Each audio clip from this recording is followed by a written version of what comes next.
1, 2, 3. The eavesdrop. Really mellow today. Yes, I am. How's your day been? Have we started? Oh, that's lovely. We normally don't get straight into it. Okay. Yeah, no. Well, you have to remind me. I've got chips in the oven. You look cute. Who invented bras? Apparently it was a man. Yeah. Isn't that mad that a man invented a bra? Because he likes the way. I'm assuming he likes the way the boobs are. Yeah, but comfort and all that. How would you know? Do you know what? He's rude. No, that man. He's rude. Like I didn't know this. Yeah, I don't know what his name is, but he's Yeah. rude. I mean, it depends because if you've got big knockers, then it's like, oh yeah, to support the back. Yeah. Do you remember your first bra? Like when you got your first bra? I don't remember my first bra, but Yeah. I remember a first bra of such. Not the very first one, but Hang on, look. oh, okay. It wasn't me. In a shower. It wasn't me. Over. It wasn't me. And then The whole thing just moved down. I was looking at it and then I looked and I was like, why is it down there? Do you remember when you got your first bra? I remember a first bra. It was white and it was some sort of lacy type. Yeah. And I think it was a B cup because I don't remember wearing an A cup. Do you know what? With boobs, I literally went from small to breasts. I don't remember you know how some people it was teeny weeny and then it's like, I just remember just waking up with breasts. Yeah. Literally. And I, prior to that, I used to walk. So when I was younger, I used to walk like this because I wanted boobs. And my mum would always be like, this boobs that you want is going to come. So they used to slap me and I didn't even realize, I literally used to walk like this. Good for your back, I'm sure. No. And they used to push me down here. rude. So when the breast came, I was like, this is a lot of work. Because then I became jealous of my cousins who didn't have to wear a bra. Really? Yeah, because remember, some people have literally tight, they don't need a bra. Just like a vest, like a sport. What are they called? Like the bra type looking, but it's not a bra. It's like a vest. I don't know. I remember they sell it in Peacock. They probably sell it everywhere now, but it looks like a bra, but it's not. It's like It's like a, you know what I wear now, basically, like a sports bra, like Really? what I wear now, because now I don't even wear bras. I do remember there's a stage where when you're pre-teen, Yeah. and your boobs aren't coming. My mum, I noticed that my friends had it. Yeah. Like they had maybe this vest type bra thing. I think that's what I'm talking And about. Because we were getting changed in PE. Yeah. I noticed they didn't have anything, but they were wearing it. So I remember asking my mum to buy me something. But I don't know if that lasted very long. I just remember being a B cup and being very aware that my boobs were big then. And how old was you? Oh God, I don't know. I couldn't eat. I know I was young. Primary school, year 6? It could. It must have been. It must have been. Because I was full into bras by year 7.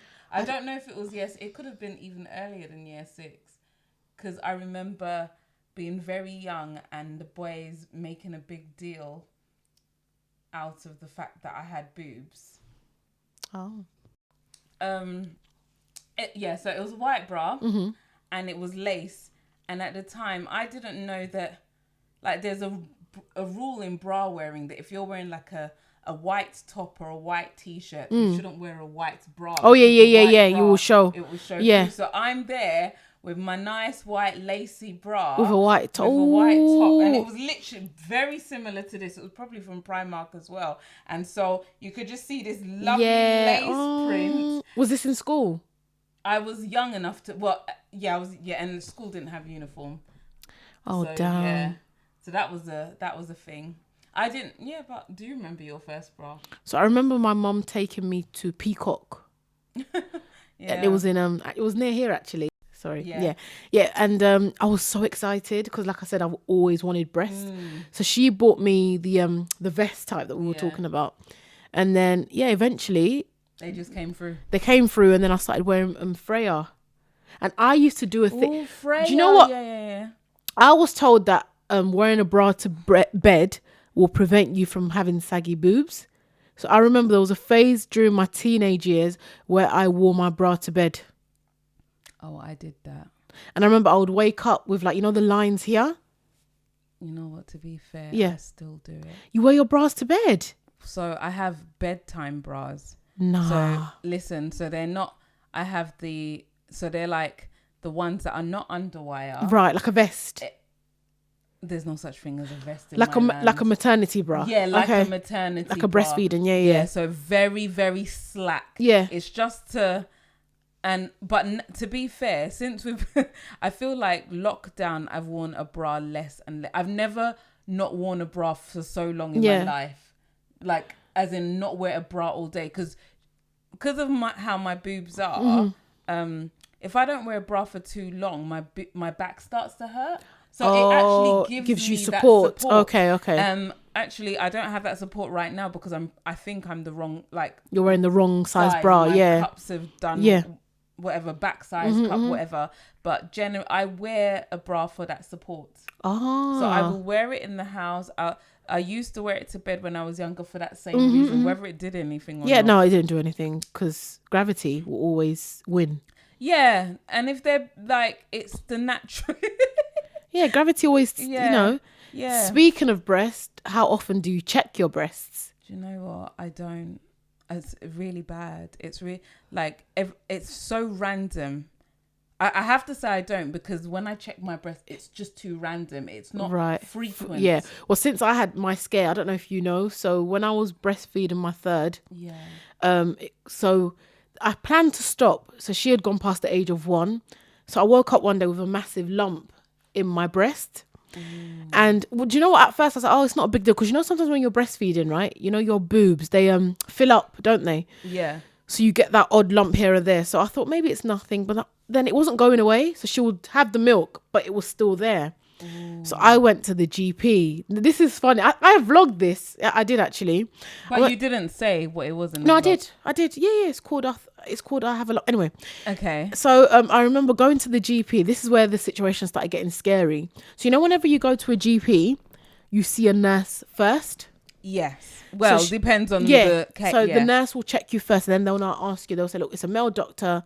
Are you happy? You know, when you always see a nurse first, right? When it comes, I'm not too sure, but I think maybe a nurse was what was available that day, because I said I'd found a lump in my breast. I think they take that kind of thing seriously. Yeah, they don't play. So she felt my breast. Why did this lady say to me, I know exactly what that is. Blood. What? Listen, I cried from the GP to my house because I thought I was going to die. She was like, I've been there before. And then she grabbed my knee and she was like, you'll be...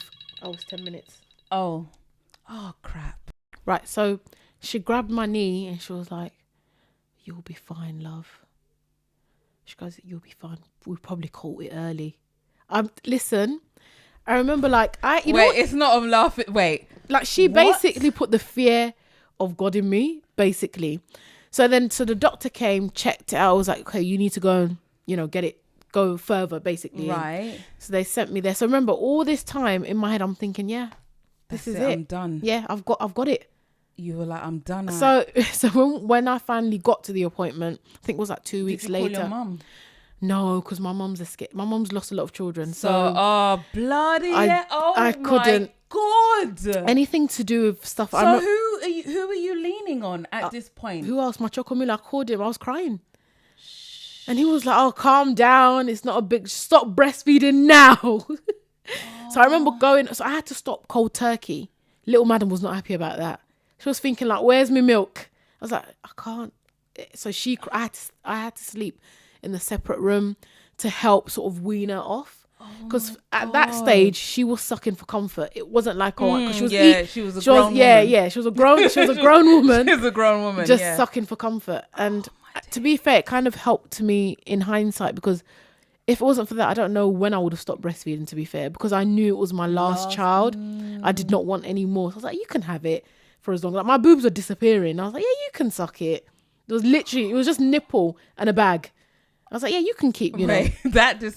So, okay. Talk me through the process of when you actually had, like, when you saw the doctor, like, what the heck? So when I got there, the wait is long. So you go through like 2 different screenings. So I remember lying there thinking, oh my God, and I didn't take anyone with me. The thing about me is when I'm going through something major, I don't want anyone with me. Okay. I don't want you, like even my mom wanted to come. I was like, no, you're not coming. I want to do this by myself. I just need some alone time. So I remember that, they checked it and they were like, oh, you're quite young and, you got 3 kids, oh, wow, all that talk. And I remember saying to them, like, I know like my breasts are like non-existent right now. But, because, when you breastfeed and there's no, like, when the milk starts drying up, you get that sort of, is it like, it just looks flat. I can't. I remember like a dip. It's not mine. No, it's just like. A dip. No. It's really this. I can't explain the way your breasts look when you. It's not as full. Yeah, it's just, and then obviously I don't have a lot of meat up here anyway. Anyway, so the man, he did the scan. Like they take you through this thing. Yeah. They scanned it. They put like basically like an ultrasound, but for your breasts. And then he was like, "Yeah, nope, there's nothing." I was like, "Oh my God." So what was it then? Oh, it was just basically, I think my milk duct was just full, so it needed time to. Really? Yeah, that's what it was. Yeah. Oh my. No, it's the nurse for me. She really messed me up. When that's the thing. She didn't need to do that. Generally speaking, they don't. They like unless they're certain. And I remember saying to her, do you think she was like, I don't want to say yes, but I've experienced this, love. And she was rubbish. She was like, you'll be fine. How can I not go home crying? The thing is, I obviously I didn't go to medical school. Yeah. I'm not a nurse or a doctor. No, but you're not supposed to do that. But you're not supposed to unless a doctor is supposed to come and now confirm it. So a thing is, this is getting heavy. Oh shit, we've gone there now. We're here. How did we get heavy? We're here. How did we get heavy all of a sudden? Because 2 minutes into the conversation. It's triggering, babes. Oh really? Are you triggered? It's triggering. Oh sorry. No, but first of all, it is something that we should be checking. I'm when I say I don't check, because it's so random when I check. It's not frequent. So even if something felt different, because I don't check frequently enough, I second guess myself. Do you understand? But when you're oiling your breast, you don't give it a quick or even shower. Yeah, when I'm oiling, but even then I don't have that. It's only randomly that I have it in mind that I'm oiling and I'm checking. Otherwise, I'm just creaming. So the reason why I say, because in our, like, as much as we don't talk about it, we don't talk about the C word. No, we don't. And it's always God forbid. It's always God forbid. And then when it comes, the funny thing is, there are a lot of cancers that are more common within the Black community that do not get researched. And I think part of that is because we are not talking. Do you understand? Like once people start creating awareness, and I feel like awareness is where the change starts to happen. Yeah. And I know, like, it's such like, even me, I can't bring myself to talk about the subject. I think the scary thing about that thing is that, because like for some, well, what we know is once you have it, you're going to die. But it's not the case for everyone. Some people survive and they live, it's not the case. So I think, and also, who wants to die? The thing is, so I remember the way my mum described cancer to me, and that has stuck in my head. She's like, it's like sand. The cells are like sand. Can you catch sand? No, you can't. So do you imagine that analogy? Even when they say they've caught it and they've caught as much as they can, you never know when it's gonna. Yeah, because you can't catch sand. So when you hear certain things and you're like, okay, they've caught it, and I'm in, what is it? You're in recession. Is it recession? Yeah. No, remission. Yeah. And things like that. But there's always this thing at the back of your mind that, well, what if in my system. What if it comes back? Yeah. Do you understand? So it's a lot, like, and always because of my own experience with my family, like whenever I hear of people like losing their lives young, I automatically think, oh, it was cancer. Just because of my own experience, I just automatically think, oh, that's what it was, because it's such a horrible thing. I know. And that scare, could you imagine that nurse? Yeah, I was not myself for a while until I got the all clear and everything was fine. Because it's like your life has flashed before your like eyes. Yeah, your life has been cut. Like, and I remember thinking, so this is how bad news. Like this is how it is for some people. This is it. Yeah, and also like having a scare, like, is not this. Oh, it's like it's not the same as actually having the scare. Does that make sense? Like, you know, people might say, I can relate because I thought that. And I'm like, yeah, but you thought that and you weren't. So it's not the same. Yeah. So shut up. Shut up. Your words are not comforting right now. Yeah. But, I don't know how we got there. But wait, we come back out. Have we introduced the thing? No, you haven't. Wow. You haven't. After all that heavy talk, hello, my name. I'm so, no, that was really heavy. Whoa. Ooh. We literally was just talking about bras. Because bras are like, is it the bane or it's like it's a pain in the neck. It depends on your breasts. Yeah, it's a pain in the neck for me. I think the bigger your breast, the more. Yeah, and like, I mean, let me just introduce the podcast. Well, hello everyone. Welcome to the Eavesdrop. My name is Layefa. My name is mbaby21. Yes, her name is. And we're just here chatting the chat. If you're working from home or in the office or commuting, or if this is after church, because it usually goes live on a Sunday.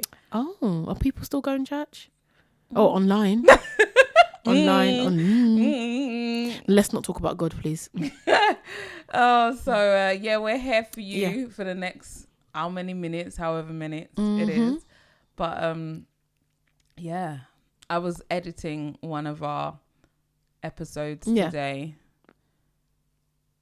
and all I've got to say is at that particular episode, I was really happy with the sound quality. Oh, good. Particular episode. What is it? Was it with this mic? No, it wasn't. Funnily enough, it was with one of the old ones, because we've had some dodgy sounds, and I just want to apologize to you guys. That thank you for bearing with us, because we're going through a transition here. No, honestly, this lady right here, she's doing bits. Look, we're Joke apart.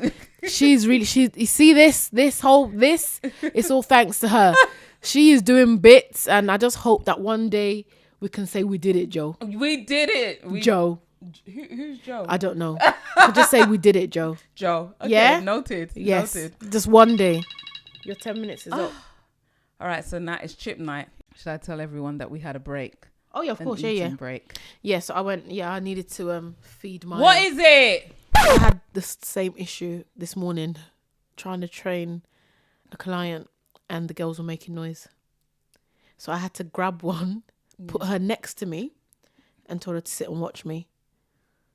Oh. So whilst my client was having their break, I was like, I'll be right back. Went to go pick her up. I said, you're going to sit there and you're going to watch Mummy, and you're not going to say anything.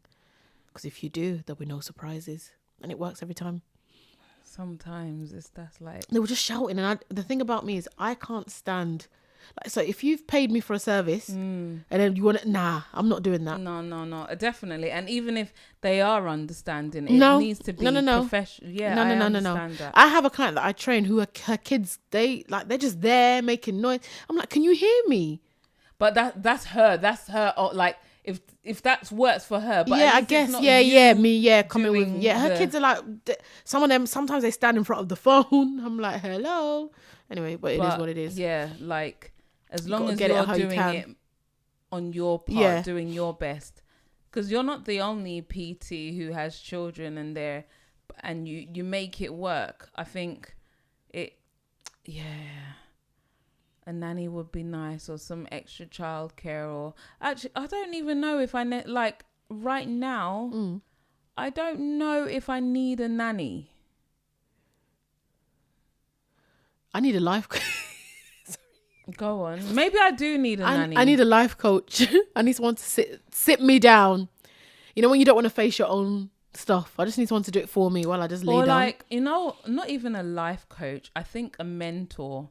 Like a real mentor. Because the thing is, I don't necessarily. Yeah, I think that's what I meant. Sorry, not a life coach. No, but like, because the thing is, a mentor could be a life coach, but the reason why you're my mentor is because you lead by example. Like, your life is together. A lot of life coaches ain't got their ish together. So if you were to have like a mentor, would they have to be older than you and have, you know, basically achieved a lot of things before you can come? It's like, you know, for example, if you wanted a PT, you might want them to look a certain way before you can listen to what they have to say, even though that doesn't necessarily mean they know what they're talking about. Yeah. But so you need them to have what is your credentials?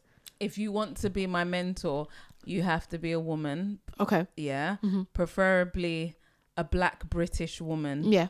Because there's something about the British culture that there's a level of understanding. Mm-hmm. I think maybe I would want a mentor for various things. So I might want a career mentor. Okay. So a Black British woman who has her ish together in terms of her career. Okay. Because like, you could be a mentor and you might not cover every area of my life. I might need a mentor for relationship, for marriage, like that mentor couple. Yes. Do you know what I mean? And then I might need a mentor for my career to get I feel like those are the, and maybe do I need a mentor for how I bring up my children? I don't know. That's a tricky one. That one you have to learn as you get. You learn as you go, and every child is different. So I can't copy from how somebody A and B did it because their children are completely different to mine. Yeah. So I think definitely a mentor who has maybe her life together in terms of her career, and then maybe a mentor couple would be nice. Yeah, I think, but a life coach, just because like online there are so many life coaches, and I'm like, but what's your story? Like, I think somebody's story, not that I'm criticizing, or maybe I am criticizing, but somebody's story is what sells them, isn't it? Of course. So yeah, like Oprah could be my mentor. Do you know who I would love? Iyanla. Oh, you know, I always say, so whenever like I'm going through, I'm like, Iyanla, please come and fix my life. I say it in the house all the time. She is I've never watched her videos. Have you not? She seems like too much for me. I want a bit of that. Like, I've just seen her shouting at people. I'm like, I want to. No, she shouts and then she'll now rob you afterwards. Really? You know them ones, like she'll break you down and then she'll now say, you know, Kwele, you know. Dilla. I don't know. That's how she is. Really? Yeah. I need to watch. I've never actually watched. Yeah, I've watched a couple of her. Really? You know what they? Yeah, Yanla Fix My Life. That's what it's called. Yeah, I've watched a couple of those. I'm like, I could go on there. Wow. Yeah. No, nah. Maybe I shouldn't say no. She might be fine. She might be all right. But why Oprah? What? Because she seems soft and gentle. No, Oprah is career goals. I know, right? She's not like life goals. Do you know about her? Do you know a lot about her life story? Yeah. Well, who doesn't? I don't really growing up in the church, being brought up by her grandmother, being able to read at a very early age, and that's what kind of got her into journalism. I know about like her weight issues and coming out with like, and then like the relationship with, what's his name? The guy that she's been in and out. I think they're together now. I mean, I don't know. Oh, is she into? Oh, no, let me not even say this out loud. And then and then like meeting her, is it her sister, her half sister, or long? She doesn't have any kids, does she? No, she doesn't have. Because I remember she had I listened to her book on Audible. And I remember she was saying that I think, did she have a termination? Really? Or something at a young age, or was it something? She has been pregnant. Oh, and she's been she's gone through the whole. Yeah. Oh yeah. Mm-hmm. Yeah. You know the abuse. Mm-hmm. Sexual abuse. Mm-hmm. So yeah, I think she's a very like, is it quintessential rags to riches story, like the perfect rags to riches story. Yeah, she's really, so everybody loves a rags to riches story, of course. So I'd love a bit of Oprah, and she's so influential.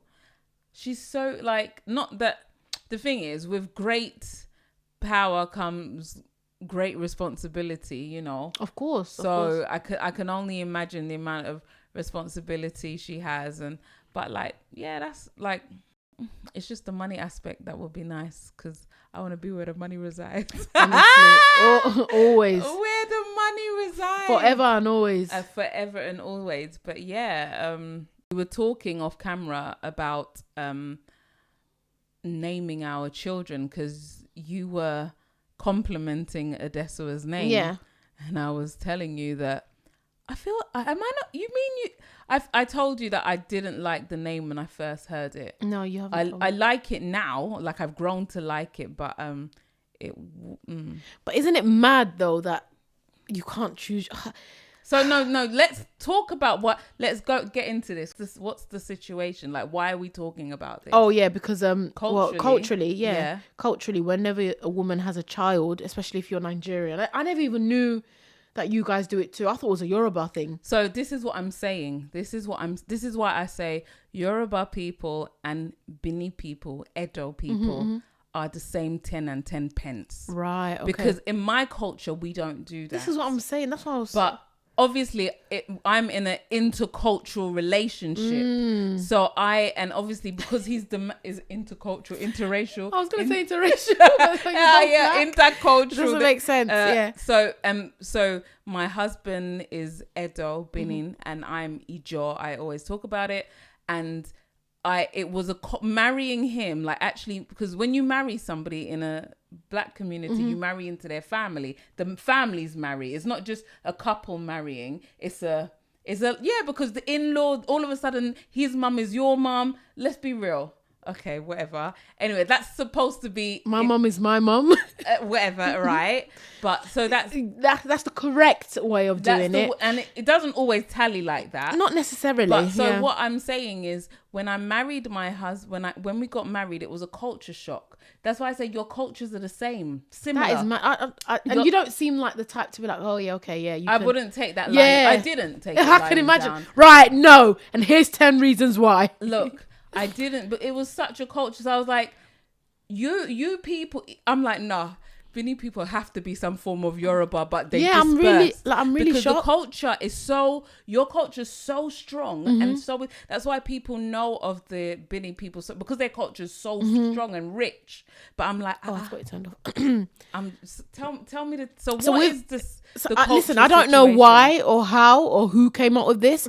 So normally when you have a child, if it's your firstborn, so your partner's mum has to name the child. So the thing is, I've always known this, but I didn't think that, I'll be doing it, I didn't think I would agree. I was like, no, I'm not doing that. Yeah. So I come up with all these names, like, that there wasn't, when I see him, I was thinking Hakeem. Oh, I love a Hakeem, Aziz. Oh, I've never heard of him. Because my brother's name is Hafiz. Right. I was thinking Aziz. Like, I was thinking of all the, all the names, like, look, Hakeem. I love a Hakeem. So anyway, so gave birth now, and then they came with all these names. I said, what's this? I said, I've already got my name. So I was like, I've already got my name. Like, what's all this? What are you giving me? Abdul this, Abdul that. I was like, nah, I've already got my name. So when on the list of names, I said, listen, give that back. Tell them to give me other options. And then we'll go from there. And the thing is, the card that I use, look, they've just sliced my belly open. I can barely stand. And then now you want to give me a name that I don't even like. I just burst it. You just cry. It works all the time. Just burst into tears. And they're like, okay, we'll go back and we'll come back again. Because even I think my dad, do you know what? I didn't mind my dad giving my son a name. Because he's your dad. That's my faja, I didn't mind. I was open to that. Yeah, because he's your dad. So when my dad gave me, I was like, oh, dad, because it's just my dad. I was like, I like that. Even if I didn't, I was just like, because, you're my dad, right? So when I was like, when you're like, oh. Yeah. So anyway, so I agreed. We gave the name. I was like, do you know what? Going forward, nobody's choosing any name for any child. You've done the first one. That's it. Don't come next. So I think when we had the next one, I said, if you don't take your paper away, I'm choosing this one going forward. How manage? So was it only for Adeswa or was it for all? So the thing is, again, it was a culture shock. So with my boys, yeah, my husband and I chose those names. Yes. Why? Hold on. So yeah, so hear me out. So my husband and I chose those names, Yeah. and then obviously the naming ceremony, whoever's there, like everybody names the child. Oh yeah. Oh, Like, so your child has like, if there's 20 people, 20. Yeah. there's like 20 names, and as they're naming the child, because they're part of the culture that I like and I don't like as they're naming the child, they have to put money down. Oh, like, yeah, that's yeah, like, yeah. so the child is, we well, didn't get that. anyway. Yeah. So everyone's naming the child, and they give this money is like towards the child's future, yeah, like whatever. So I was like, oh, this is cute. But at the end of the day, the names that I like are the ones that I'm choosing. And obviously it's the ones. So then I had my daughter, and then there was this whole discussion about, oh, we didn't do the right thing with Israel and Isaac in terms of the why naming. now? Yeah, like, no, we have to do it for this one. And I don't know why my husband just went he went African on me. I don't know what to say. I just feel like he went African on me. And, you know, like you say, you just cry. My husband's not moved by tears. Oh no! Don't. You just do it. No. Like, even You know, some people it doesn't do anything for them, but just still crying. No, I'm still crying, and it's not like I'm fake. I'm absolutely in pieces, in tears. My husband is not phased at all. And like, okay, so we're getting these name suggestions, and obviously I'm choosing between these names. But what irritated me is that I don't want you to give me a name that I choose. I want to have a name that I had in my mind. Yeah, like, you know, you could have come up with your own list of names. Yeah, and then give them and say choose. Yeah. Wouldn't that have made more sense? Exactly. Not you give me... I remember I suggested that, by the way. I was like, can't I give you a name? And I'm like, so I couldn't, obviously, with my British mind, my British sense, like, I asked why and what and all the W's for what for. And I'm thinking, I carried a baby for 9 months. My body isn't what it used to be. Oh. And I've gone through all of this for you to tell me that I'm not going to name my child. Yeah. And they're like, but we're giving you a choice. I'm like, but that choice is not from my mind. So therefore you're not giving me a choice. Yeah. Even, I mean, obviously I wasn't brought up like that. It's a different culture. British, ain't ya? One, I'm quite British, and I'm not from the same... How did a British end up with somebody of a Nigerian that's very like heavily in there? How did you get there? It's, you know what? It's that Nigerian swag. I swear down. Like, how the heck? How the heck did you get there? I swear down, these Nigerians would be finessing us all day, Because every day. I knew that I was always going to get with a Niger person. Because I didn't want my... These Nigerian men, they be finessing us all day, every day. They got the gift of the gab. Oh, yes, they do. They got swag. Like, and also, like... There's a difference between a Nigerian British and a Nigerian who grew up and then came here. There's a difference because obviously I didn't go out with a lot of Nigerian British guys, but British guys in general have... I've never dated a British Nigerian guy. All the guys that I have dated or spoken to, I like African men. Oh, always. It might be that cultural understanding that you prefer. If you listen, accent for me is sexy. It's a bit sexy. I so much love it, like you say. I love it. So be honest, I've never dated, like, before. All the British guys I dated, none of them were African. Really? Oh, so you've dated people that are not African? Yeah, like before, like... Really? Yeah, like none of them were What, like other countries? Other countries, like what, like Jamaica? Like Jamaican, like a bit of Jamaican, a bit of ackee and saltfish. Really? What other? A bit of dumpling, a bit of rice and peas. What other black countries? Okay, so I think... Ooh. This is just dawning on me. It's only been... Jamaican. I've only dated, and they made you see. it's very peculiar. Yeah, like it's really weird. And then like when I say dated, like actually had a relationship. Now I have been on a date with a non-black person. Like, yeah. Oh, do you know what? Like, I don't count that.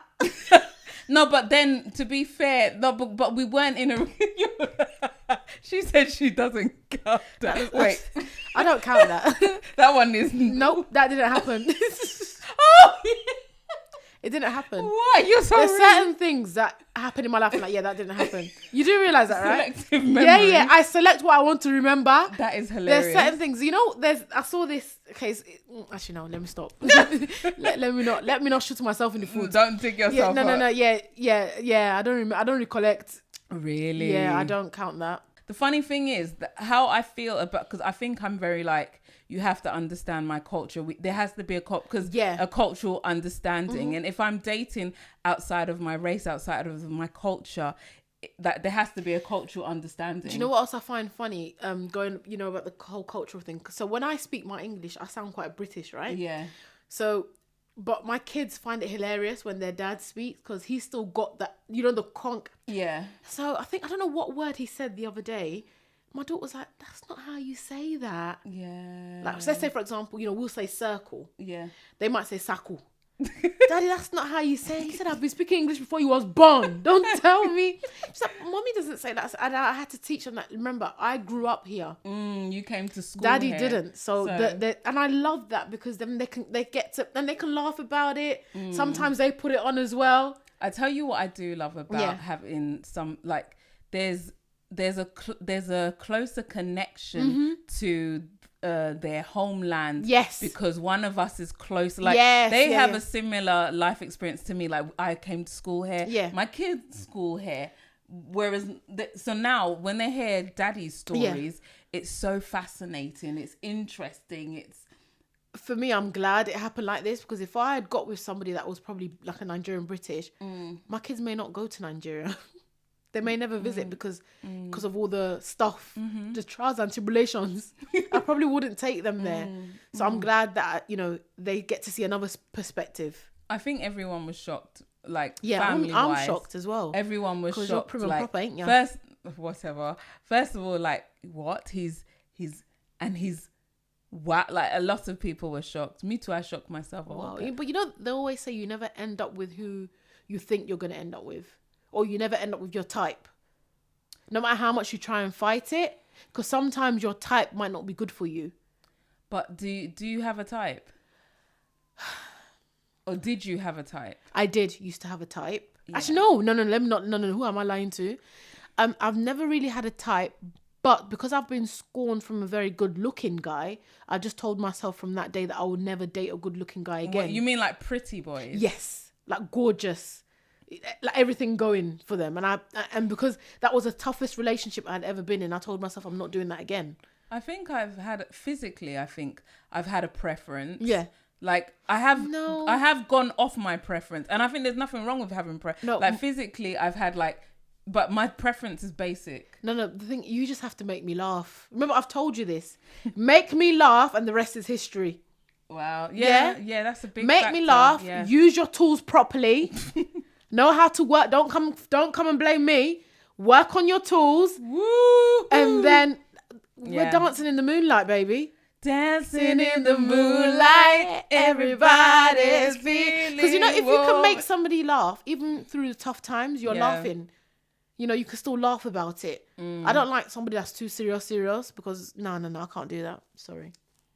How did we get here?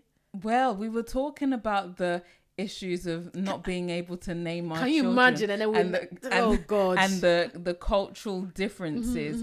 And I wasn't... So, yeah, but like that scenario, I thought that my husband and I were going to break up. Like... Remember I said, can kids make or break a relationship? Yeah, of course. Because look at that example now. But like we had already had 2 children, but that situation... I was so outright, and I think it wasn't until like I went to my mum crying because I was like, first of all, there's this issue, and then I'm not even going to give my child a name at all, and then because no matter how much you speak on these things, like pressing issues that you'd normally speak about when you date or before you've had kids, right? And then when the situation now occurs, it's not the same conversation that you had when you were just speaking about it hypothetically. Does that make sense? Because some people are like, oh, before you get with somebody, make sure that you guys, you're on sort of like the same wavelength when it comes to certain topics. For example, how you're going to raise your kids. It's all well and good on a piece of paper. Yeah. But when the shit hits the fan? Yeah. That's when you know that, okay, this khaki no be leather. It's for real. But you know, for me, it's not the hypothetical conversations because we're on the same wavelength. Yeah. It's the barriers that I didn't think that I would have to cross. Do you understand? Because I'm like, I didn't. Otherwise, maybe these were discussions we would have had. No, you might have had it hypothetically and not remember, No. Certain things you're like, I had no idea like, about this naming crap. No, I wouldn't mind that, I had no idea. that one, but I'm just like, just general stuff. Oh, yeah, I would. And then it now happens, actually, no, I would mind. Oh, I tell you a hypothetical conversation we had. Yeah. We thought that we would potentially send our children to Nigeria. I don't know. Don't ever do that. No. Listen. No. What, is this before kids? This was before kids. What, so you send them and then you guys will work? No. Hear me out. So because this was, giving me bellyache. Go on. So like, because this... You know how I feel about that. Look, because this is an experience that I'd never had, but I know of friends who were sent to Nigeria for just a year just to get the culture. Not like some of my friends were sent as punishment. Like, of course. And some of my friends were sent like just to get some culture and then come back. So in my head, I thought, I never got that. So I thought this was before children. Come and see me with my child. Sent to where? I need to see them. Even to send them to boarding school in the same UK we're in now. Like, I need to see my kids. Like your kids, remember, they're only kids for 18 years. I need to see them. And that's when they need you the most. And I could listen. As much as they get on my nerves. Oh, yeah. I need to see them. As much as I can't stand them. I tell them all the time, you guys really get on my nerves. They're like, you get on my nerves too. Well, let's keep getting on each other's nerves. But I still need to see you every single day. I need to see I can't do that. I can't. No, but I'm like, what man, like, this is really like, what was I, like, this was before children, right? Yeah. I had no idea. How much sort of bond you would have with them. You mean to send look, even just the thought, the discussion of boarding school, it makes my heart go like this. Listen, even when they go out, so they've gone out for the day, I'm FaceTime. Oh, so what are you doing now? He gets so annoyed, like he doesn't pick up. Yeah, I don't blame him. What? Like you complain that you want peace. And now I take them and go. You're still calling to come and see what we're doing. Am I going to kill them? Look, that was a hypothetical. Oh, no. And also another hypothetical conversation we've had. We thought we'd be those doting parents. Yeah. We thought that we would foster. Do you know what? I would foster if I was rich.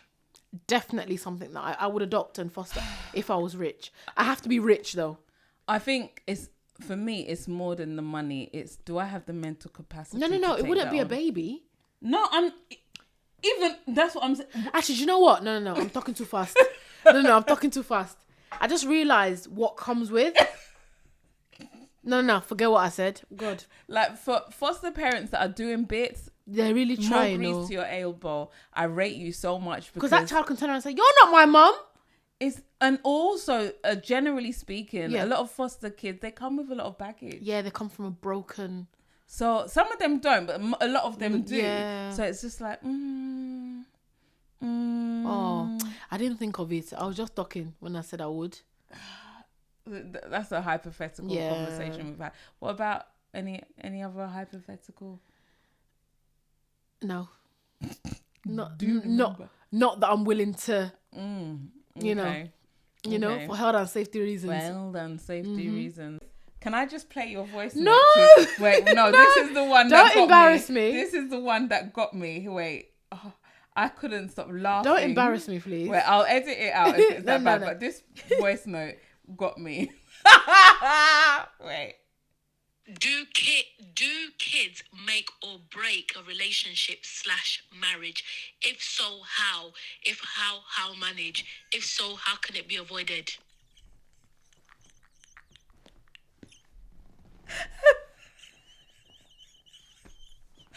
Wait. Is it the how manage? No.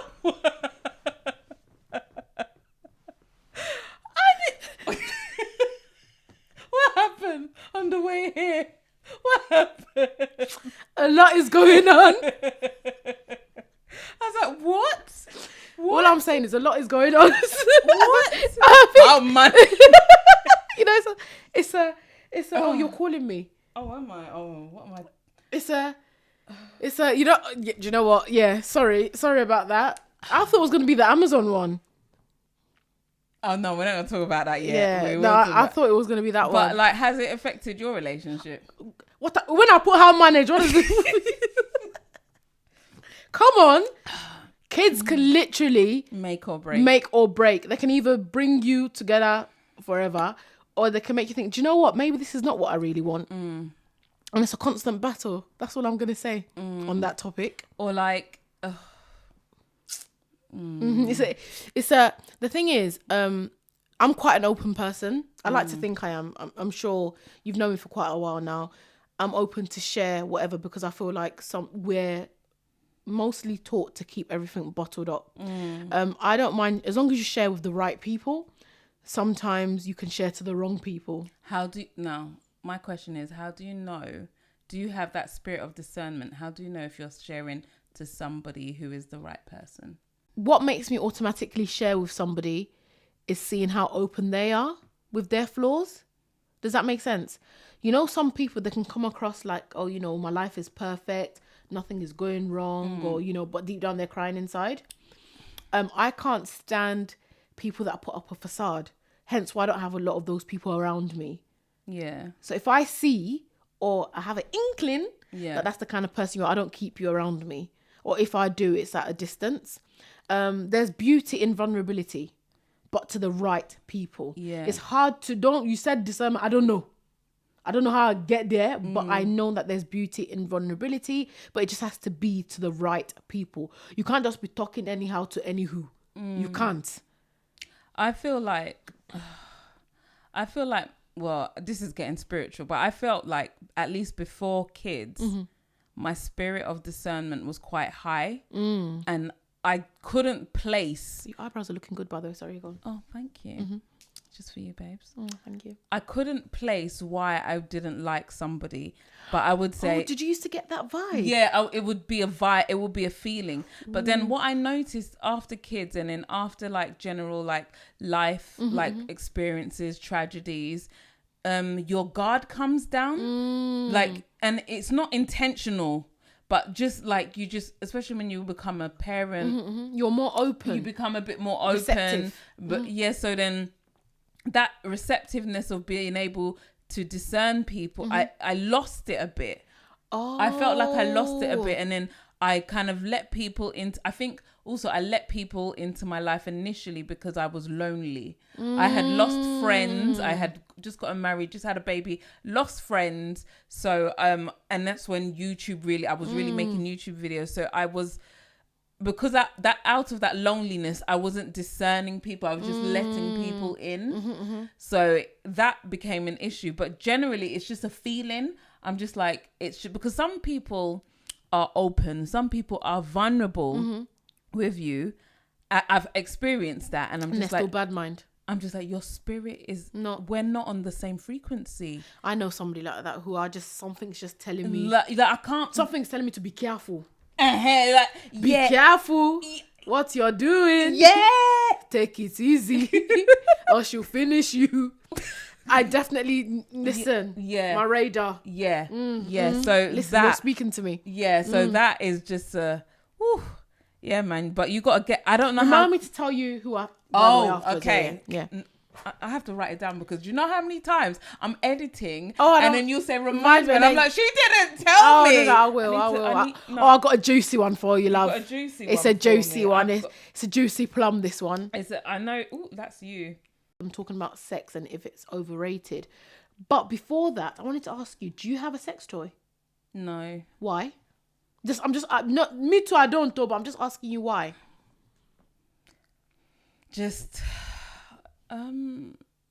So you've never had one? Not like I'm not open to one.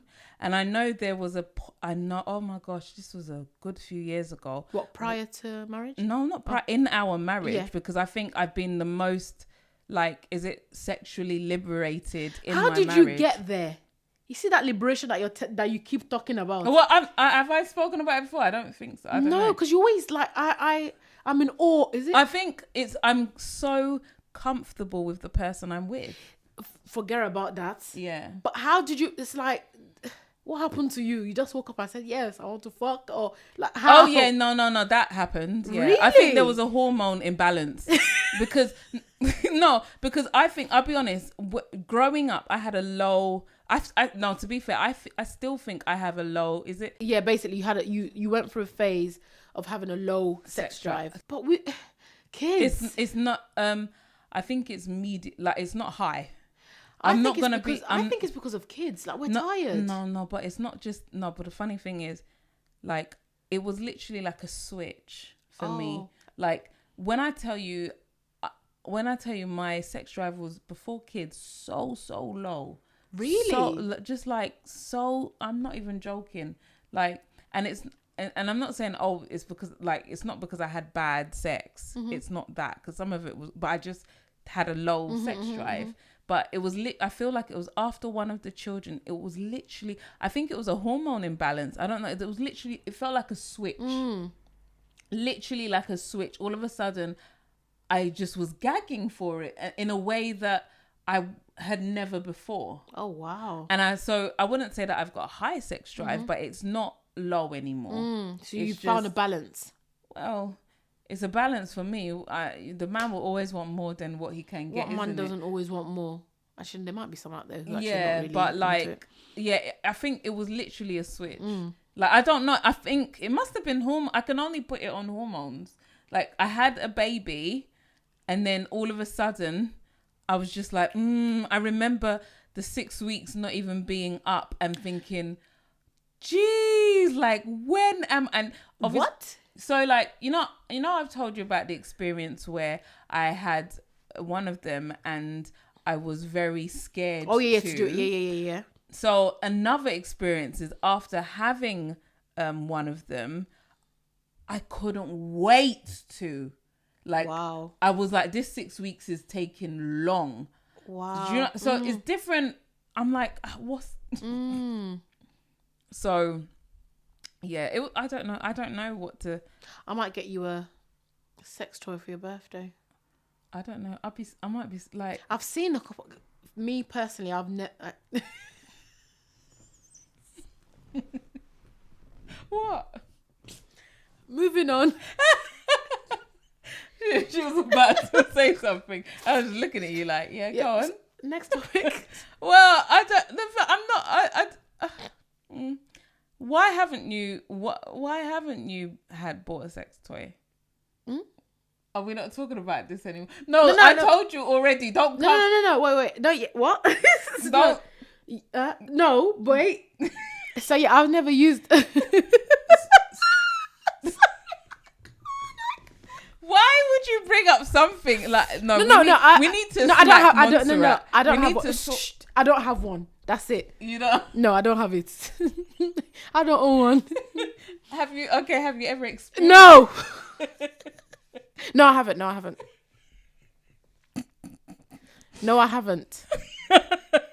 I know you haven't. So why are you laughing? Because you're so funny. Can you move on? Face my front. Yes, face your front. Sorry. Anyway, you need to get into the habit of only talking about things. You know what it is? Yeah. Because this is such like a comfortable spot for me. I forget where I am. So I'll just be thinking on the whim, like, yeah, it's not, and I always forget that you're gonna throw it back on me. Do you get it? I don't know why. I'm not good in communications. Can you see? I always forget that she could potentially say, "Oh, what about you?" So I need to work on that. You see? Do you know what I mean? Yeah, I do. Yeah. Mm-hmm. So next, what else do you want to ask me? Nothing at this rate. Okay, good. Nothing. Very good. Look, my thighs for the past 3 days. Mm-hmm. I've been walking every evening just well because done. But like, I mean, I feel like we were doing it a lot more before whatever. Yeah, I think during the second lockdown, we walked a lot, didn't we? Yeah, we did. So yeah. I'm trying to get back onto that, but I don't know if I'm wearing the right trousers because even before like having kids, my thighs I'm a big girl. Mm-hmm. Like even if I wasn't a big girl then, my thighs are the kind of thighs that save lives. They're juicy. And I feel like I'm talking about this all the time, but it's like the rubbing is really, and I'm wearing trousers. Am I not pulling up the trousers all the way to the crotch? Like maybe try that. like pull it up high waisted. Yeah. And see how that feels. Because woof, I have to put some Vaseline and a talcum powder. Anyway, I'm sorry for you. so your thighs don't rub together. But look how big your thighs are. I've got thighs, but I don't know. Maybe your thighs aren't rubbing like mine are. Yeah. Or maybe... When you walk, do you feel the slappination? What? Like, does it slap? Like, you know, when you're walking, do you feel like a slap? No. So where's the rubbing? I can't explain it. I walk like this. Why would they be slapping? So then where's the... Because I walk... When I'm walking, it's they just rubbing. They love each other. They're just together. They love each other. That's what. Well, how would there be a slap when they're together? Because I'm trying. No, you know, I don't know. Like, you know, like do yours slap? But, you know, I'm a jiggly babe. Yeah, but have you seen the way you walk? How do I walk? Don't. No. When I'm joking. No. Don't. How do I walk? No. Wait. No. Let's hear it. How do I walk? No, I'm being dead ass. How do I walk? No. How do I walk? I'll show you. Show me. How do I walk? I can't because my thighs are hurting me. How do I? No. Can you describe how? No, I'm being genuine. Yeah. Can you describe how I walk? You walk like this. Like what? Like this. Like a madam. I don't know how to put it, but like you walk like your thighs are in the way.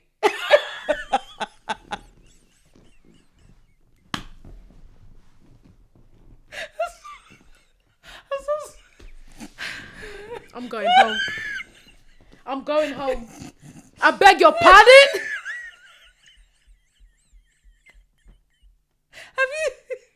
Have you seen yourself at the gym? There's mirrors everywhere. Now I'm self-conscious now. How can I walk like my... What does that mean? No, what does that mean? It means that you got a lot of thigh.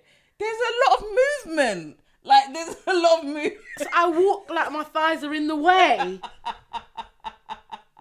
I'm so sorry. You know what, let me shut up. Go on, say what you just said. No, because... No. Anything I say... These are your... You know what? You see? People like you are why I have low self-esteem. Yeah, how can you tell me that I walk with caution? That's basically what you're saying. I can't stand you. I can't. No, you've basically told me that I walk with caution. If somebody's walking like their thighs are in the way, they're walking with caution. And they tell me why you're not confident. How would I be confident? When I have people like this talking like this to me, how would I be confident? Moving on swiftly. Now I'm going to be watching her walk. I might start taking like a one. I used to walk better than I walk now. No, when I was younger, I used to walk like this, so my feet would come in. No, you don't walk like that. Oh, I had to change it. I used to literally so my feet would come in like this. That's how I used to walk when I was younger. Were you bow-legged or? I don't know. You know, you used to do things. My mum used to use the term K-leg. Oh, no. That's like this. Yeah. Yeah. There's K and then there's bow. K is not a good one to have, apparently. Do you know what? Moving on. Anyway, this issue with my thighs, it's an ongoing situation right now. I think, I said, aloe vera at night might do, because aloe vera helps with burns, right? So technically, this is a burn, isn't it? Ooh, There's too much heat down there. Look, that's like, even like back in the day when I was younger, summertime, if I'm wearing a short skirt, there are shorts underneath because the friction, I wouldn't ever just wear, like even as a little girl, I can't just wear knickers under my shorts under my skirt. Yeah. As my thighs will burn. So I'd always wear shorts underneath my skirts. Oh. Like shorts underneath my skirt. Yeah, man. And I remember like even being on the beach, I prefer wearing like, you know how you've got your bikini? Yeah. And you know when you're not in the water, you might just wear your sarong just to be cute or whatever. No, I'm always wearing shorts on. I put shorts over because of my thighs. Oh. So You're not enjoying it. Yeah, when I want to go into, I'll take off my shorts and then go into. But this is the wrong stuff. It was just for photos. Oh yeah, of course. A lot of things are for photos, aren't they? Yeah, my dear. In our real life, it's a different story. In our real life. Now I'm offended. Actually, I don't know how we're gonna come back from that. I'm so sorry. I walk with caution. Okay, now. I don't know what to say. How can someone? No. You gotta unpack that. How can you walk like your legs are in the way? So, like, I walk like a giant, like I'm stomping. No, it's a gentle. It's not a stomp because I feel like I'm a bit of a waddler ever since I had kids. Like I'm like not. It's not a. It's like you're trying to move out away from your thighs. You know what? Let me stop. Let me not say anymore. You were the same person that I don't enunciate. You remember you said that I don't that you enunciate. You're with me. I don't. Now I walk like what's next? Huh? My eyes are too. No, don't tell me I look cute. Don't try. This is what you call gaslighting. Right now you are gaslighting me to the highest order. You just said. Now you're telling me I look.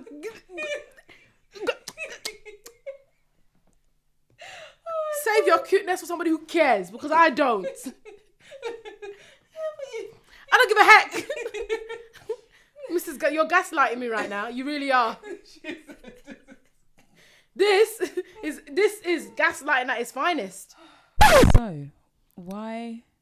Because you're really in tune with your body. I like to think that I am, and this only came about because, like I said to you in the past, I've had bad experience with contraception, and also I felt like every time it was my time of the month, like the world was coming to an end.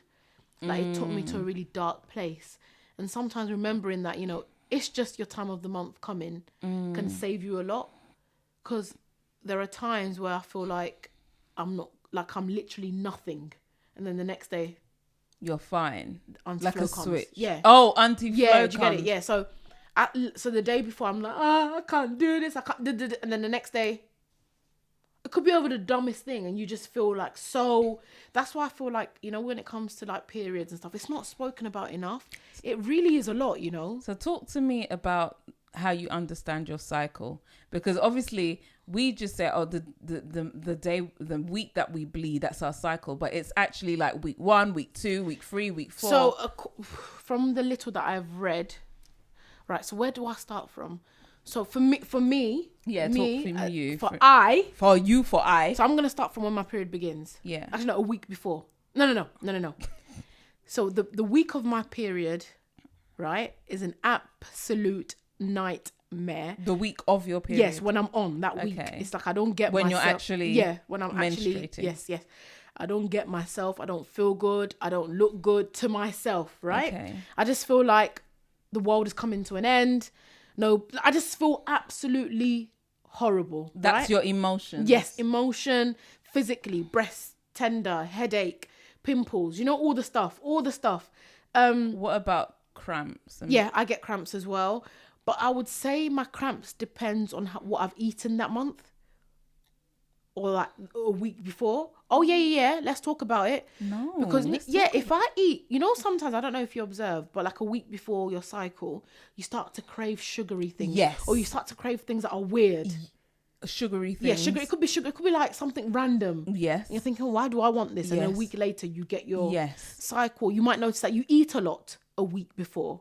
Because normally, when it comes to food, I am a type of person that typically has to kind of force myself to eat because, like I said, if I'm going through something, the last thing I'm thinking about is food. Okay. But a week before my menstrual cycle, I sort of bask in that glory because that's my week to eat. Because you actually feel like intuitively your body. My body wants it. Okay. So I don't feel bad. I eat, I go all out because then I'm going to use it to fuel my exercises, for example. Yeah.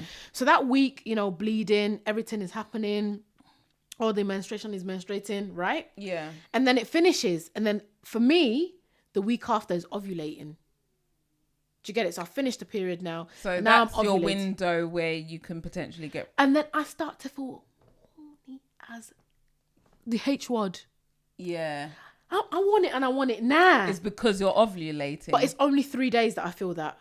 because you're Yes, the it's body only is telling ovulation. You, yeah, okay. Like I proper I'm ready. Let's go now. Yeah, kind of, right? And then that simmers down, and during that time is normally where you get the liquid. Yeah, like a discharge. Yeah, the discharge and stuff. That is, I think the ovulating one is sticky, and it's clear. Yeah, So that's when you know you're ovulating, right? It's sticky and clear, right? And then so the week after that, I'm myself. Like I'm okay. I'm good. Like, I feel good. Body feels good. Everything feels right. And then we go back to a week before the period. You know what? Yeah. So you only get 1 week out of the month to me, as a person of myself, that I feel normal. Do you know what? You're not the first person I've heard say this, that there's only 1 week in the month that they actually feel like a human. I swear to that is me to a T. See, you're not the first person that I've heard say this. Now, I'm not like... Back in the day, it'd be lucky if I check when I'm coming. Like, it's ridiculous. And also, when you're obviously sexually active, you need to know what's obviously going on. Now, back in the day, I didn't care as much.